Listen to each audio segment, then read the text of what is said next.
Hey guys, Arm&Gun here tonight with Cat and a suppressed RPK. This thing is way too cool. I was originally going to do a crank video, so the crank video will be coming very soon.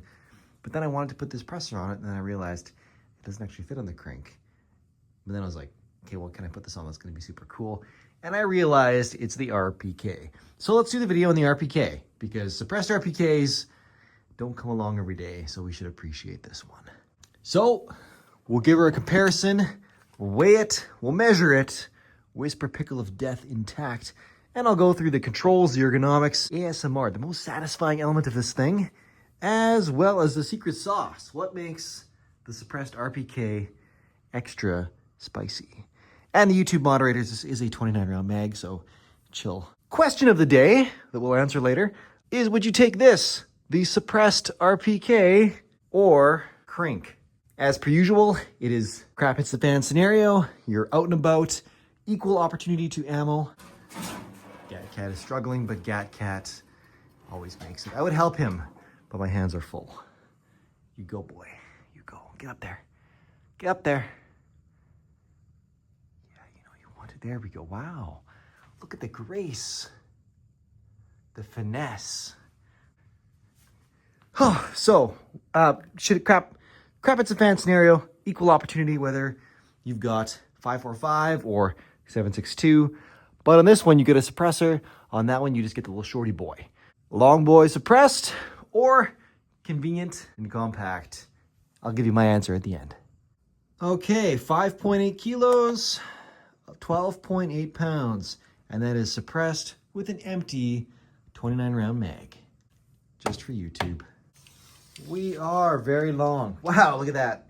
Basically 47 3/4 inches, just under 4 feet. What a unit. FYI, this is the thread protector that goes on the end in lieu of the whisper pickle. My favorite kind of vegetable. What's up, Cat? Just chilling. Hi. You are adorable. He wants to jump on my shoulder. He's gonna do it. He's gonna do it. Oh, he's coming. Oh. What a cutie. Ho ho ho. How we transfer to this safe now. Get up there. Get up there. Oh yeah. Good boy. Good boy. Look at this tail. And here is your fun gun comparison with the suppressed RPK. We got the crank right there. Look how tiny that thing is. We have a Saiga 308, the Glock 18C, nice and tiny, and the VSS. Everything looking like a proper snack. So let's do the things. Incredibly satisfying. Let's check out this trigger pull.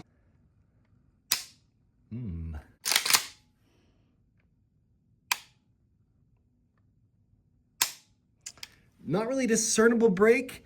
It just kind of happens in there. There's a little bit of crunchiness, but it's decently light. Very audible tactile reset. It's a nice unit. 10 of 10 would finger bang again. All right, guys, what is the RPK? This is a regular AK in almost every aspect. There are four key differences. One, the reinforced trunnion. You can see this right here, dimpled out, just a little more reinforced, meant for, more support. This is basically meant to be an LMG, so more of a portable machine gun position as opposed to like an assault rifle, like an AK would be. So that's one big thing. Going in with that, you're gonna want a bipod. So you can set this up and get the stability of that to kind of counteract the weight. So if you're an RPK gunner, you're gonna wanna kind of probably stay back a little bit further, take advantage behind some cover, deploy your bipod, get in a somewhat position where you can provide support fire, cover fire, that kind of thing. So in conjunction with the bipod, you've got a clubfoot stock. This is for your support hand to clutch into and pull into your chest and just manage that recoil even more. Keep it on target, keep it more sustained fire. Then you have a longer barrel. This is gonna do a couple things. A little more metal to heat up, can have support a little bit more sustained fire. Again, there's not a quick change version with this. You don't get quick change until you go to the PKM, because even the RPD, which preceded this guy, this basically killed the RPD. But that was pretty cool as well. It was belt fed, so higher capacity. Nice lightweight system, but no quick change barrel. Again, no quick change barrel here as well, but this thing really is fairly nimble as this could fill in as an assault rifle. Well, it's struggling as an assault rifle because it's a little bit unwieldy in close quarter environments, but it's still all the same controls, all the same ergonomics, apart from being very front heavy and kind of long. But the other thing that long barrel is going to do for you is going to give you a little more practical accuracy, which is solely going to come from your enhanced sight radius, the distance from the rear sight to the front sight. That line, when you pair that up on a target downrange, because of your increased distance here, it's going to make it more accurate down there. Less room for error. Compare and contrast that with the crank, where you've got, well, artificially lengthened. Normally, it'd be at the end of the receiver, like it is here, the end of the gas block. But they've stretched it back down there. So at least you get a little bit more, but any kind of movement between that and that is going to be much more pronounced and equate to a much bigger difference downrange than this is. You're going to be able to make much finer adjustments between there and there. And with the what and the why out of the road, let's get into showing you guys how to run the system. So controls, you have your safety selector right here. Safe, version 1, version 2, that's your normal. This is when you want to get freaky. But even here, you can at least chamber check.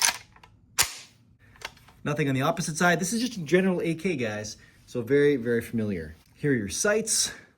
Press that in, move that up. Forward sling swivel there. Rear is back here. And then your paddle mag release, which is your typical AK fashion.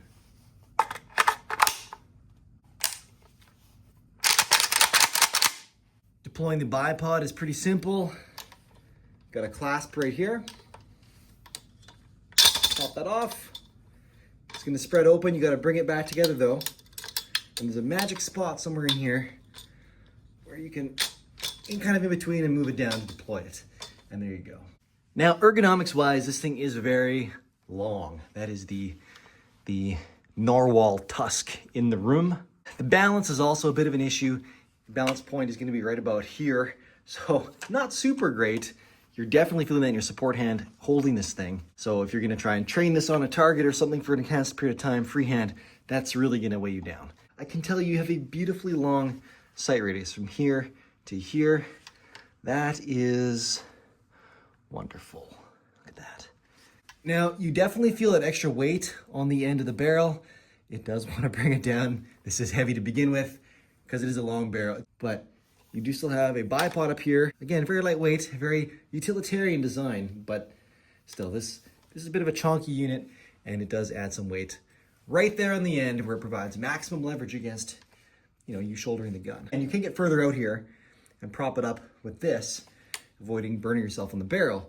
But this is really going to be meant for deploying the bipod or leaning up against something, taking position. If you do hunker in, you can also get hooked back on this clubfoot stock. Whoa, feeling that in the obliques.